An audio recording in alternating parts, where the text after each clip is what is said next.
Welcome to UTV. ఉమ్మడి వరంగల్ జిల్లాను 6 ముక్కలు చేసిన దొంగల ముఠ నిర్వహిస్తున్న రజతోత్సవ సభని బహిష్కరించాలని వరంగల్ పశ్చిమ ఎమ్మెల్యే నాయని రాజేందర్ రెడ్డి రజతోత్సవ సభని ఉద్దేశించి అన్నారు.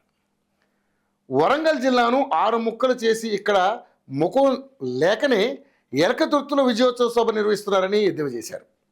వరంగల్ ప్రజలు కేసీఆర్కు బుద్ధి చెబుతారని అన్నారు.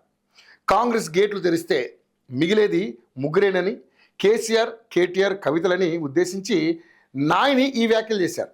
ఎలకతుర్తిలో సభ కోసం రైతుల భూములు తీసుకుని హద్దులు చెరిపి వారికి తీరని అన్యాయం చేస్తున్నారని మండిపడ్డారు. 10 ఏళ్లు అధికారంలో ఉన్న బీఆర్ఎస్ కాజీపేటను అభివృద్ధి చేయకుండా తీవ్రంగా నిర్లక్ష్యం చేసిందన్నారు. 10 ఏళ్లలో ఆ పార్టీ చేయని పనిని తమ ప్రభుత్వం వచ్చాక బాధ్యతగా చేసిందని నాయని స్పష్టం చేశారు. కాజీపేట ఆర్ఓజీ బస్టాండ్ త్వరలో పూర్తి చేస్తామన్నారు. బీఆర్ఎస్ అధికారంలో ఉండగా మా నాయకులపై తప్పుడు కేసులు పెట్టి చిత్రహింసలకు గురి చేశారని నాయని గుర్తు చేశారు. వినయ్ భాస్కర్ అధికారంలో ఉండి హనుమకొండ, వరంగల్ను ఏమాత్రం అభివృద్ధి చేయలేదని ఆగ్రహం వ్యక్తం చేశారు. ఇదిలా ఉంటే నిన్న రజతోత్సవ సభ ఏర్పాట్లని పరిశీలించడానికి కవిత అక్కడికి వెళ్లారు. ఈ సందర్భంగా ఆమె విలేకరుల సమావేశంలో మాట్లాడుతూ రాష్ట్ర ప్రజలకు బీఆర్ఎస్ ఎప్పుడు కూడా శ్రీరామరక్షగా ఉంటుందని, తెలంగాణ సాధన కోసం కేసీఆర్ చేసిన పోరాటాన్ని, సేవను గుర్తు చేసుకుంటూ 25 వసంతాల పండుగని జరుపుకోవడానికి ఎలకతుర్తి వేదిక అయిందన్నారు. 1969లో హింసతో అంతమైన ఉద్యమాన్ని పిడికేడు మందితో ఒకడైన ప్రొఫెసర్ జయశంకర్ సార్ లాంటి వారు కాపాడుతూ వచ్చిన ఉద్యమాన్ని ప్రజలకు పరిచయం చేసిన వ్యక్తి కేసీఆర్ అని ఎమ్మెల్సీ కవిత అన్నారు. ఎలకతుర్తిలో జరుపుకునే గులాబీ పండుగ యువతలో స్ఫూర్తిని నింపనుందని, వరంగల్ గడ్డ ఎంతో పవిత్రమైందని, జాతీయ నాయకులను కదిలించి తెలంగాణ ఉద్యమానికి మద్దతిచ్చేలా చేసిందన్నారు. ఇలాంటి ఓరుగల్లో భాగమైన ఎలకతుర్తిలో జరిగే సభ చరిత్రలో నిలిచిపోతుందన్నారు.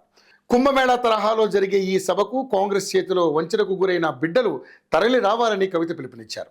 వంచనకు గురైన రైతు గులాబీ దండులా కదిలి కాంగ్రెస్ గుండెల్లో గుబులు పుట్టించాలని అన్నారు.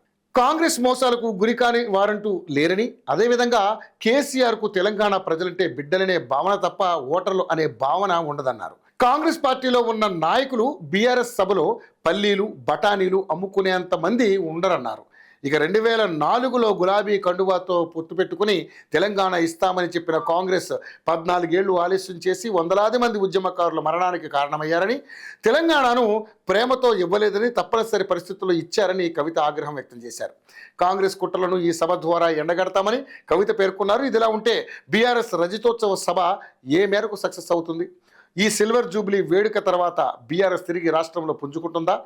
ఈ సభ ద్వారా కేసీఆర్ అన్ని రాజకీయ పార్టీలకు ఎలాంటి సంకేతాలు ఇవ్వనున్నారన్న చర్చ రాజకీయ వర్గాల్లో చర్చనీయాంశంగా మారింది.